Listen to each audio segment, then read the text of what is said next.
A quiet Florida neighborhood was shattered by a single gunshot.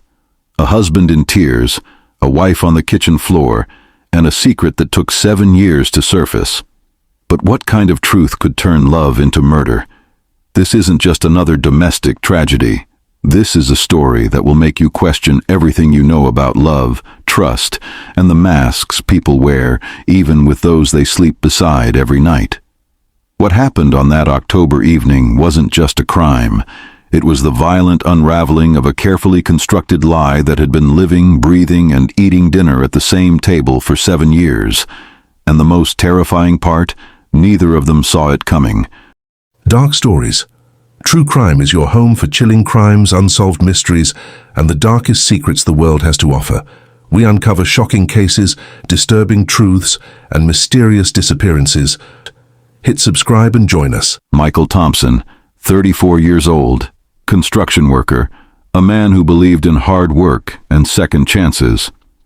Sarah Martinez, 28, medical receptionist, the kind of woman who remembered everyone's birthday and baked cookies for the elderly couple next door. 7 years of marriage. One October night, it all ended. But why? Who pulled the trigger? What secret destroyed their marriage? And how did it stay hidden for 7 years, buried beneath smiles and Sunday morning pancakes, and I love yous whispered in the dark? A detective later said something that still haunts the case file. He said, "We thought it was a clear-cut case, open and shut, until the autopsy results came in. That's when we realized we weren't just investigating a murder, we were investigating 2 lives that never really existed." Michael Thompson wasn't looking for love when he met Sarah. He'd been through a divorce 3 years earlier, the kind that leaves scars you can't see but feel every time you think about trusting someone again. His ex-wife had left him for a colleague, packed her bags while he was on a job site, and by the time he got home, half the furniture was gone, and so was his belief that people meant what they said. So Michael threw himself into work. Construction sites became his therapy. The smell of sawdust and the weight of lumber in his hands, the only things that made sense. His co-workers described him as reliable, the guy who showed up early and stayed late, who never complained and always helped the new guys figure out the ropes. On weekends, he'd fish alone at Lake Henderson, sitting in his old pickup truck with a cooler of beer and a tackle box his father had given him before he passed. He wasn't lonely exactly. He'd just accepted that some people weren't meant for the whole white picket fence thing, and maybe he was one of them. Then came that Sunday in June, at a church barbecue fundraiser for the local homeless shelter.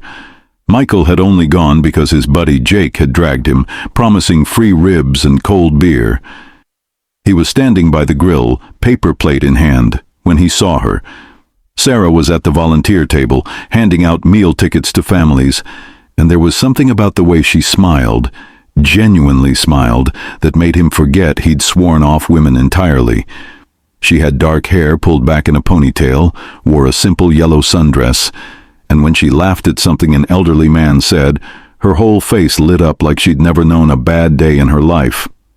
Jake noticed Michael staring and elbowed him. "Go talk to her, man. Worst she can say is no." Michael almost didn't. But then Sarah looked up, caught his eye, and waved him over. "You look like you could use another burger," she said, her voice warm and teasing. That was it. That was the moment that set everything in motion. They started dating 2 weeks later. Sarah was different from anyone Michael had ever known. She was thoughtful in ways that seemed almost old-fashioned, leaving little notes in his lunchbox, calling just to hear his voice, showing up at his job site with coffee on cold mornings. She volunteered at the shelter every Tuesday and Thursday, helped organize food drives, and on weekends she'd bake cookies for the neighborhood kids.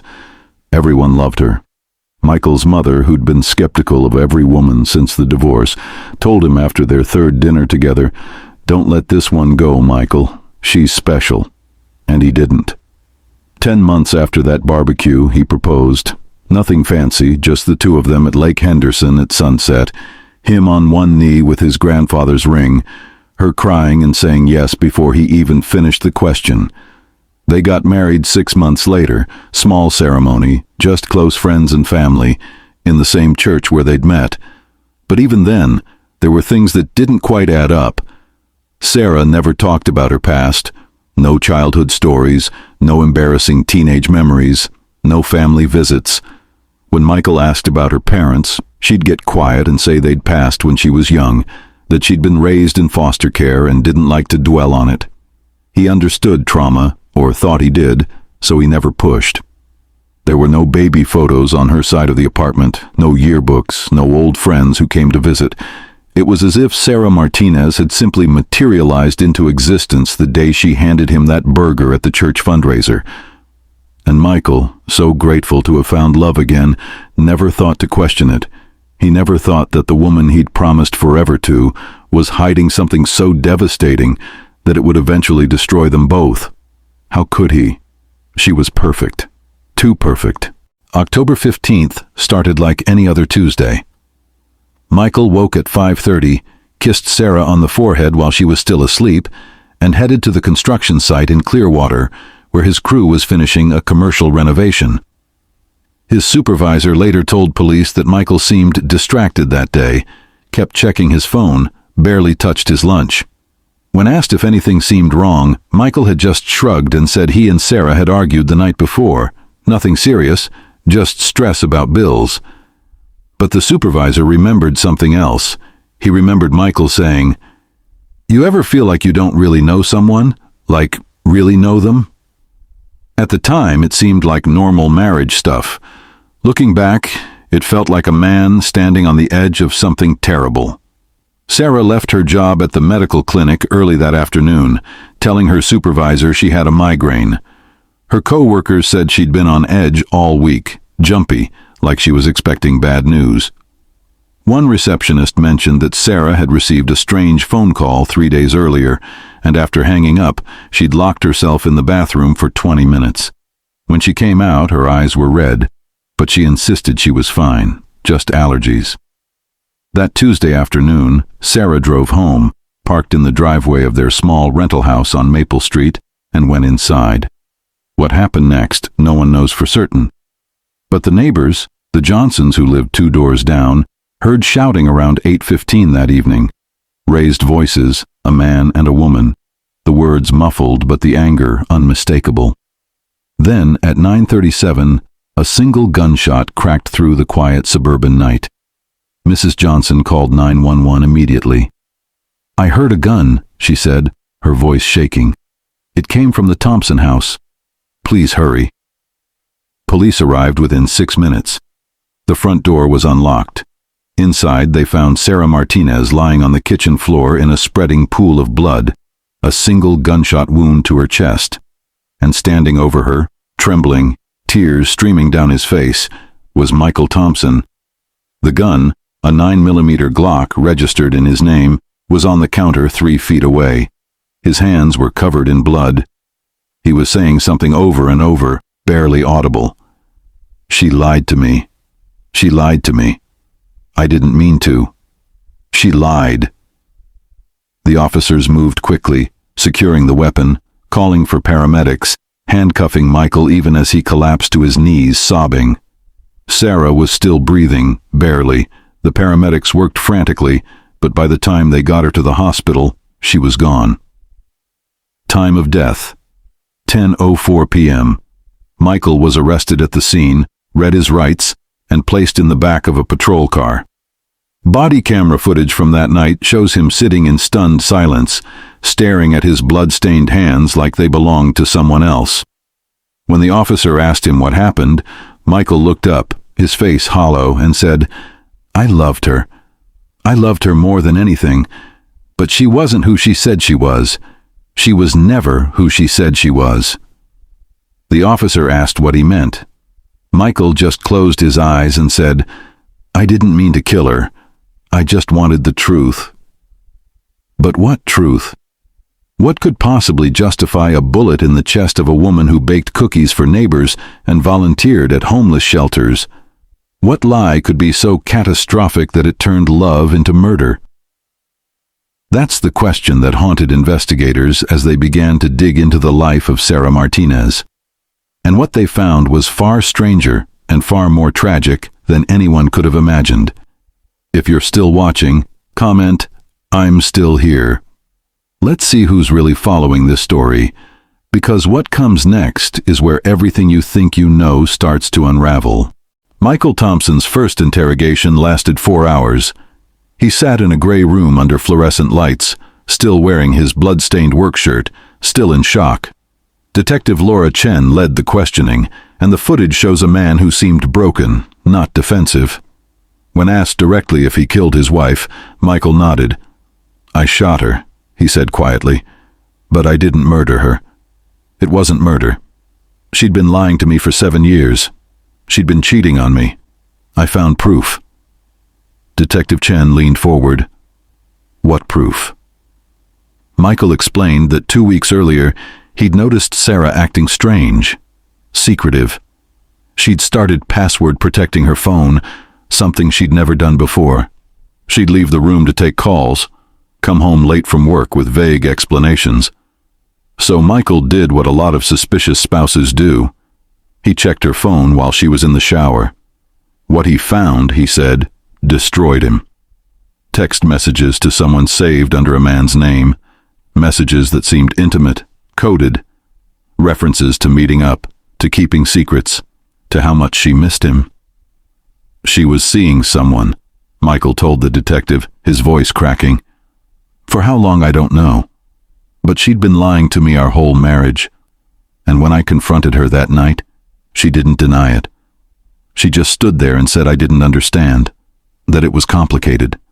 I lost it. I got the gun from the safe. I don't even remember why. I just wanted her to tell me the truth. We were shouting. She tried to grab it, and then it just went off. I didn't mean to pull the trigger. I swear to God I didn't mean to. It sounded almost plausible. Crime of passion. Betrayed husband discovers infidelity. Confrontation escalates. Tragic accident. Except Detective Chen didn't buy it. Not completely. Because when they checked Sarah's phone, there was no evidence of an affair. The messages Michael described, they existed, but they weren't what he thought. The contact name was fake, a cover, and the messages, when decrypted by the forensics team, told a very different story. But we'll get to that. First, investigators started digging into Sarah Martinez's background, and that's when things got truly strange. Her employment records checked out. She'd worked at the clinic for 6 years, was well-liked, professional. But before that, nothing. No previous jobs, no college transcripts, no high school records. Her social security number was real, but it had only been issued 9 years ago, which was unusual for someone her age. When they ran her driver's license, it came back clean, but the address history only went back 8 years. It was as if Sarah Martinez hadn't existed before she was 20 years old. Detective Chen contacted the Social Security Administration, and that's when the first major red flag appeared. Sarah Martinez's identity had been legally changed 9 years ago. Her original name? Emily Ann Foster, and Emily Foster had a record. Not criminal, but a missing persons report filed in Tennessee when she was 17. The report had been closed 2 years later when Emily, then 19, contacted authorities to say she was safe and didn't want to be found. She'd left home, she said, to escape an abusive situation. The details were sealed, but the detective on that case noted that Emily had been terrified, insistent that no one, especially not her boyfriend at the time, should ever know where she went. That boyfriend's name was redacted in the file, but investigators started pulling threads. Emily Foster had disappeared into the system, worked under the table for a couple years, then legally changed her name, got a new social security number with help from a victims advocacy program, and started over as Sarah Martinez. So Michael's wife hadn't been having an affair. She'd been hiding from her past. But why was she still hiding after 9 years? Why the coded messages? Why the fear? Detective Chen obtained a warrant to search the house more thoroughly, and in a locked box in the back of Sarah's closet, they found things that changed the entire trajectory of the investigation. 3 passports, all with Sarah's photo, but different names. Bank statements for an account Michael never knew existed, with regular deposits and withdrawals, and a burner phone, the kind you buy with cash at a convenience store. On that phone was a single contact, no name, just a number. The message history was chilling. "I know where you are now. Did you really think you could hide forever?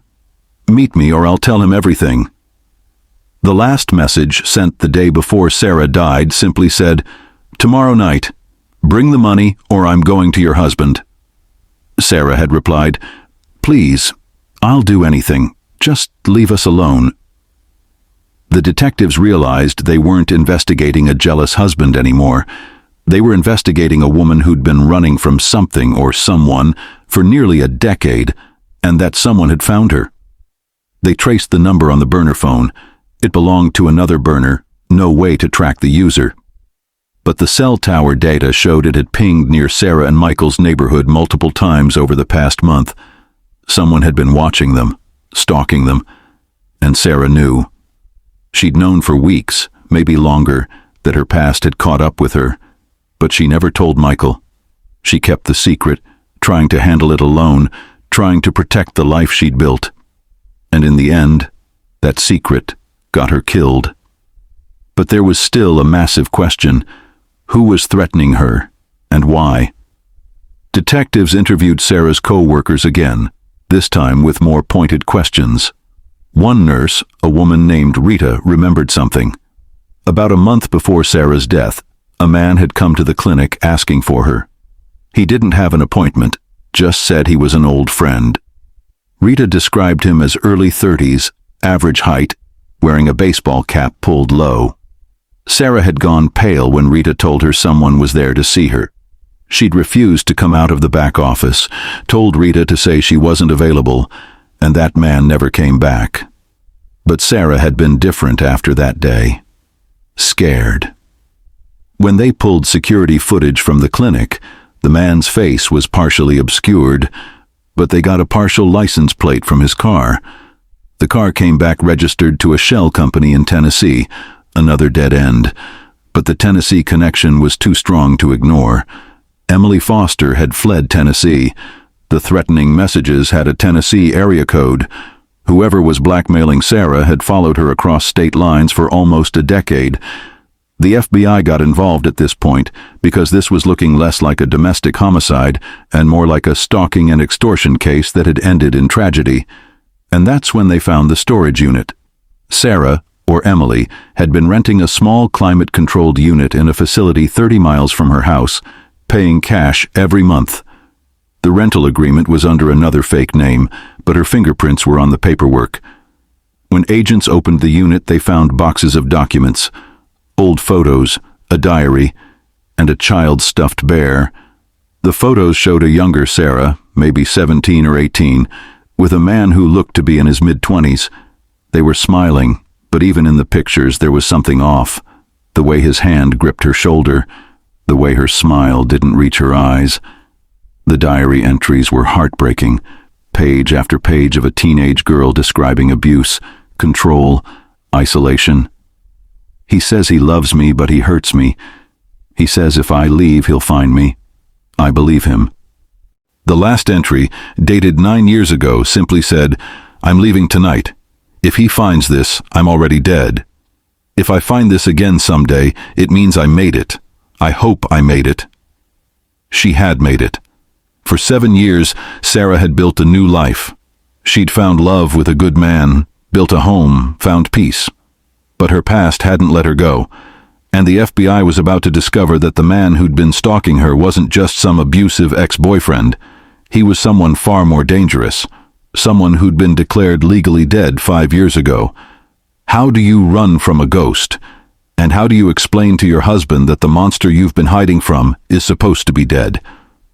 That's what Sarah had been trying to figure out when Michael found those messages.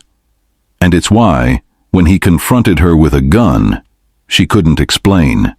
Because the truth was more unbelievable than any affair. What do you think? If you'd been in Sarah's position, would you have told your husband the truth? Or would you have kept running, kept the secret, trying to protect everyone you loved? Drop your thoughts in the comments. And if this story is gripping you, hit that like button because we're only halfway through, and what comes next is going to shake everything you think you know about this case. The man's name was Daniel Cross. At least that's what he'd been called when Emily Foster knew him.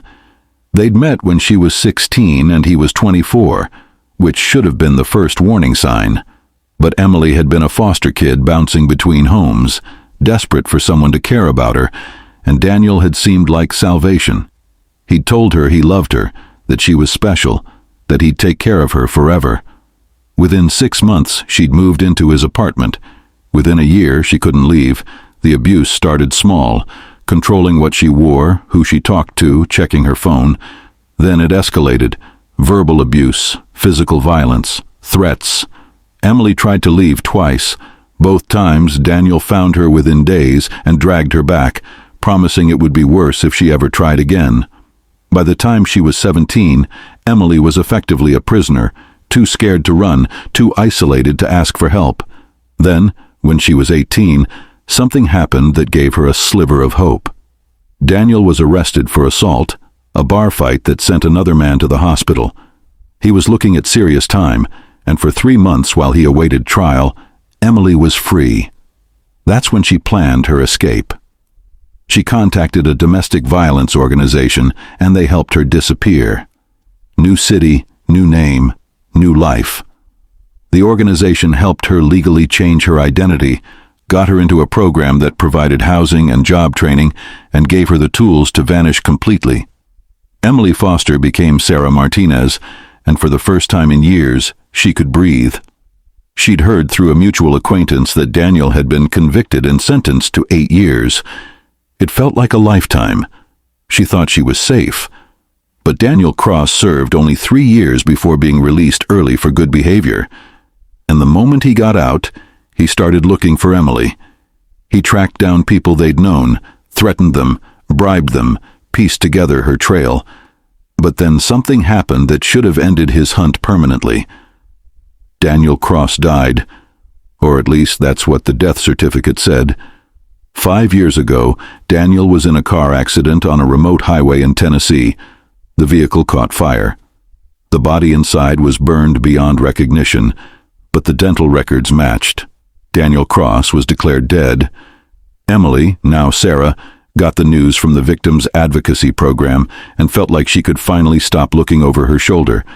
She met Michael a year later, fell in love, built the life she'd always dreamed of. She never told Michael about Daniel because Daniel was dead, and the past was supposed to stay buried with him. Except Daniel Cross wasn't dead. The body in that car belonged to someone else. Investigators would later discover that Daniel had staged his own death, killed a transient man who roughly matched his description, planted his wallet and identification in the car, and set the whole thing on fire. It was almost perfect. Almost. Because dental records can be faked if you know the right people, and Daniel had connections from his years in prison, people who could make you disappear or make it look like you had. For 5 years, Daniel had been living under a new identity, laying low, watching, waiting, and 6 months ago, he'd found Sarah. How? Social media. Sarah didn't use her real name online, but Michael did, and Michael had tagged her in photos, family photos, vacation photos. It only took Daniel a few weeks of searching to match the woman in those photos to the girl he'd once controlled. And Daniel wanted her back. Not because he loved her, but because in his mind, Emily belonged to him. She'd humiliated him by leaving, made him look weak, and no one did that to Daniel Cross. So he started the campaign of terror, burner phones, coded messages, showing up at her workplace just to let her know he could. He didn't want to kill her. He didn't want to kill her. He wanted to break her down, isolate her again, make her so terrified that she'd come back to him willingly. The money he was demanding, $10,000, wasn't even about the cash. It was about control. It was about proving she was still his to command. And Sarah, desperate to protect the life she'd built, had been trying to scrape together the money without Michael noticing. She'd opened the secret bank account, been pulling small amounts from their joint savings, lying about where it went. She thought if she just paid Daniel off, he'd leave. She didn't realize you can't buy freedom from someone who thinks he owns you. The FBI tracked Daniel through his aliases and discovered he'd been living in a rundown motel 40 miles from Sarah and Michael's house. When they raided the room, he was gone. But inside they found a nightmare. Photos of Sarah taped to the walls.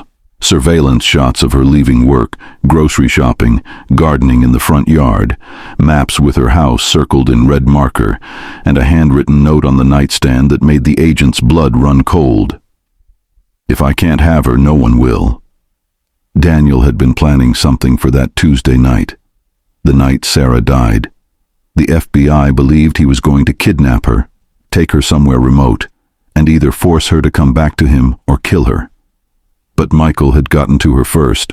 Michael, who'd thought his wife was cheating, who'd grabbed his gun in a moment of rage and jealousy, had done Daniel's work for him.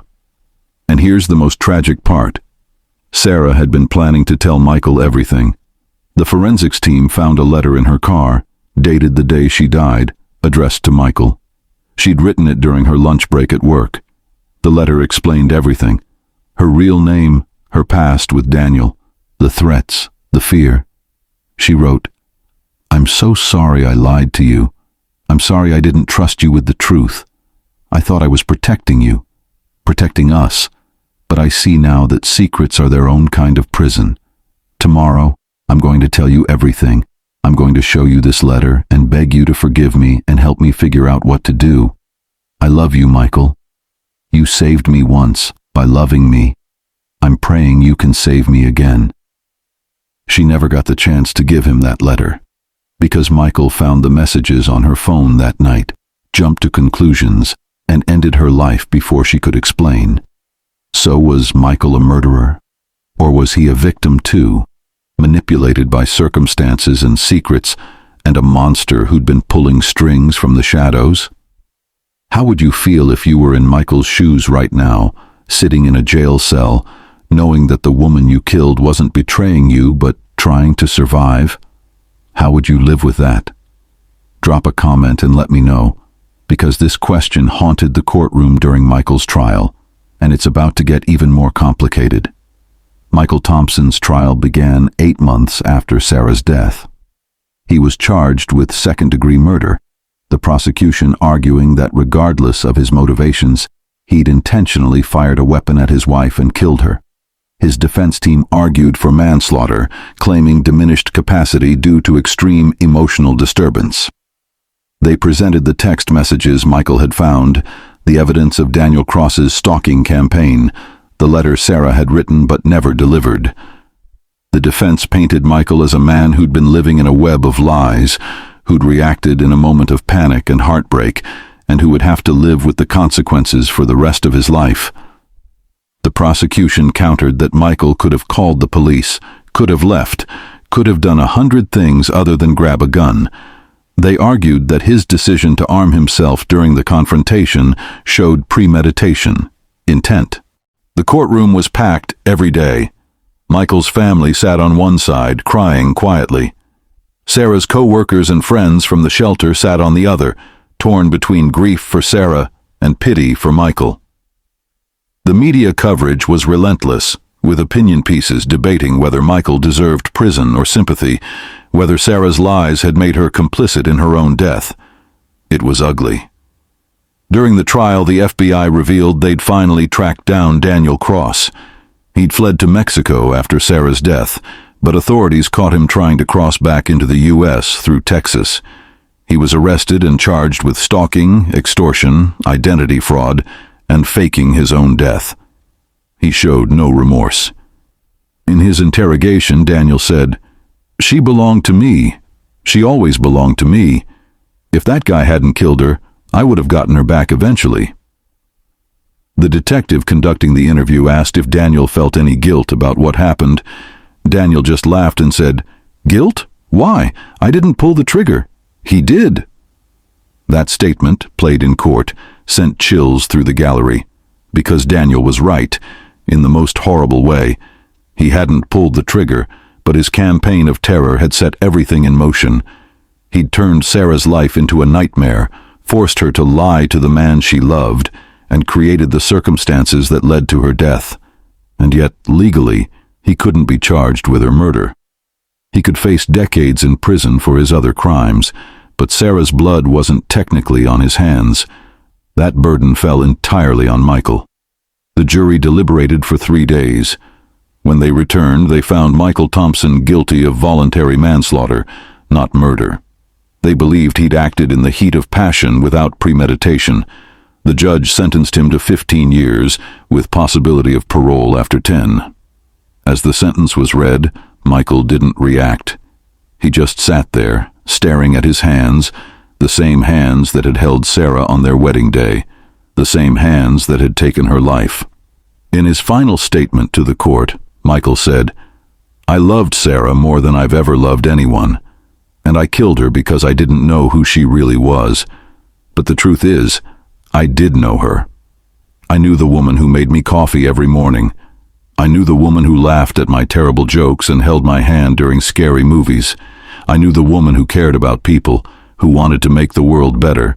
That's who Sarah was, and I took that away from the world because I let fear and anger control me for 5 minutes. I'll spend the rest of my life wishing I'd asked more questions, waited for answers, chosen love over rage. I don't expect forgiveness. I don't deserve it. I just hope that somehow, wherever she is, Sarah knows I'm sorry. I'm so sorry." There wasn't a dry eye in the courtroom. Because this wasn't a story about good versus evil. This was a story about two people who loved each other, destroyed by secrets and fear and a monster who refused to let go. Michael Thompson is currently serving his sentence at a state facility in Florida. According to his lawyer, he's a model prisoner, spends most of his time in the library, and has refused all media interview requests.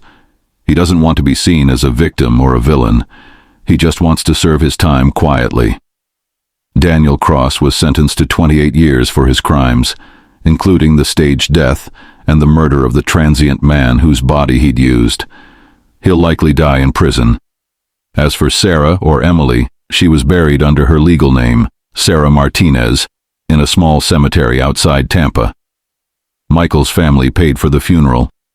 More than 200 people attended, most of them people Sarah had helped through her volunteer work, people whose lives she'd touched in the 7 years she'd been free. So what's the lesson here? What do we take away from a tragedy like this? Maybe it's that secrets, even secrets kept for protection, can become poison over time. Maybe it's that fear makes us do things we'd never normally do, makes us irrational, desperate. Or maybe it's simply that we're all more fragile than we like to admit, that the line between love and violence, between safety and danger, is thinner than we think. Michael and Sarah had 7 good years together, 7 years of love and laughter and building a life, and it all ended in one terrible moment because neither of them knew how to trust the other with the truth. Would Sarah still be alive if she'd told Michael about Daniel from the beginning? Maybe. Would Michael have handled it better if he'd known the full story that night? Probably. But we'll never know. All we have is the aftermath, the wreckage of 2 lives that deserved better. So here's my question for you. Was Sarah wrong to hide her past from Michael? Was she protecting him? Or was she being selfish, building a relationship on a foundation of lies? And what about Michael? Was he a victim of circumstance who made a terrible mistake? Or does his decision to grab that gun make him a murderer, regardless of context? I want to hear your thoughts. Drop them in the comments below and be honest. This isn't about judging these people from a distance. This is about asking ourselves what we would do in impossible situations. If you were Sarah, terrified that your abuser had found you, would you tell your spouse the truth and risk bringing danger into their life? Or would you try to handle it alone? If you were Michael, finding suspicious messages on your partner's phone, would you assume the worst? Or would you give them a chance to explain? And here's the harder question. How well do you really know the people you love? Your partner, your best friend, your family members? What secrets might they be carrying that they've never told you? Not because they don't trust you, but because they're trying to protect you, or themselves, or the life you've built together. This case haunts me because it's a reminder that everyone is fighting battles we know nothing about. Sarah was fighting to stay free from a monster. Michael was fighting to hold on to a love he thought was real, and both of them lost. If this story affected you, if it made you think or feel something, do me a favor and share it. Send it to someone who needs to hear it. Hit that like button so more people can see this, and maybe, just maybe, we can start having more honest conversations about trust and truth and what it really means to know someone. And if you want more stories like this, real stories about real people facing impossible choices, check out our video on the woman who disappeared for 15 years and came back with a secret no one could believe. That story will shake you just as much as this one. Before you go, I want to say thank you for watching all the way through. These stories aren't easy to tell, and they're not easy to hear, but I think they matter. I think they remind us to be more compassionate, more patient, more willing to ask questions before we jump to conclusions. Michael and Sarah's story ended in tragedy, but maybe by sharing it, by talking about it, we can help someone else's story end differently. So one more time, drop your thoughts in the comments. Tell me where you're watching from. Tell me how this story made you feel. And if you're new here, subscribe because we're not done telling stories that matter. Thank you for being here. And remember, the people we love are often carrying more than we can see. Be kind. Ask questions. Choose understanding over assumptions. Because you never know when one moment, one misunderstanding, could change everything forever.